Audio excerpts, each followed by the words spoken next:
ومن الغرائب أن هذا الأسبوع هاتفني أحد الأئمة وقال لي أنا مريض جدا ويشق عليها أن أمسح عن الجوارب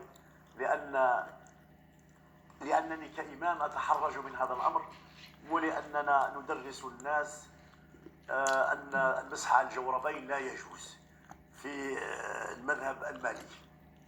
فأنا تكلمت معه وحدثته إن شاء الله تبارك وتعالى بما أعرف، ولذلك أقول المسح على الجوربين مسح رسول الله صلى الله عليه وسلم على الجوربين مع الحذاء عليه الصلاة والسلام. والذين أجازوا المسح على الجوربين اسمع من الصحابة باش تكون مهان إن شاء الله، أجازه عمر بن الخطاب فاروق الإسلام، وعلي بن أبي طالب رضي الله تعالى، وعبد الله بن مسعود رجل القرآن، وابن عباس حبر الأمة، والبراء بن عازب رضي الله عنه، وأنس بن مالك رضي الله عنه، مسألتين تتعلقان بالمسح على الجورب. المسألة الأولى: مدة المسح على الجورب يوم وليلة للمقيم غير المسافر، يعني 24 ساعة، و3 أيام بلياليها للمسافر، يعني 72 ساعة. وتبدأ المدة في يجوز المسح على الجوربين. نعم. هل يجوز المسح على الجوربين؟ نعم، يجوز المسح على الجوربين.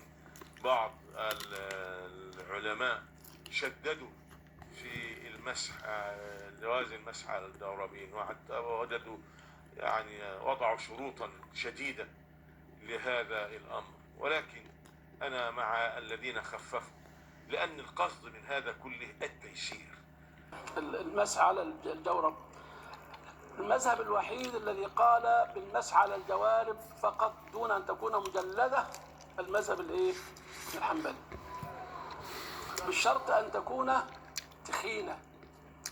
لازم يكون الشراب تخين. أنا قلت شوف تخين باللغة الصعيدية اهو، تخين يعني تخين. أيوة. ليه؟ لأن الناس بدأوا يتساهلون ما يتخذ منه وما يستر إليه، ولكن يرى أن الأمر عزيمة لا رخصة، ولذلك يجوز أن يمسح على الجوربين بشروط المسح على الخفين. الإمام أحمد الترمذي عن المغيرة بن شعبة رضي الله عنه أن النبي قال: رأيت النبي صلى الله عليه وسلم يمسح على النعلين وعلى الجوربين.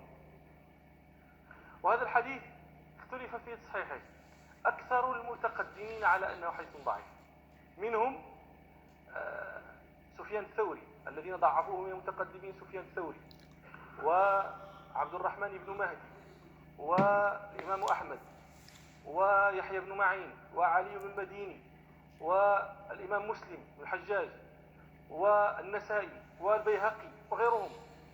وصححه بعضهم، صححه الترمذي وصححه ابن التركماني وصححه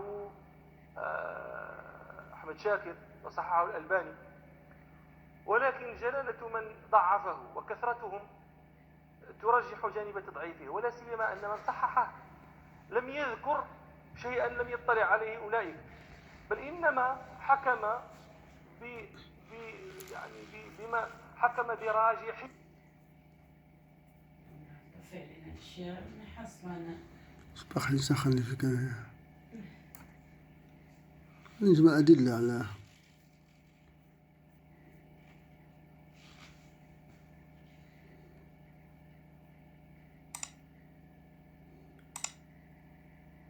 أحمد الله رب العالمين وأصلي وأسلم على سيدنا رسول الله صلى الله عليه وسلم، ثم أما بعد. أحبتي في الله، السلام عليكم ورحمة الله تعالى وبركاته. وبعد، ما جعل عليكم في الدين من حرج، هكذا يقول ربنا لنا. والشريعة الإسلامية مبنية على التيسير وليس على التعقيد ولا على أي شيء من الحرج، والفقه الإسلامي أيضا كذلك مبني على هذا الأمر وهو التيسير.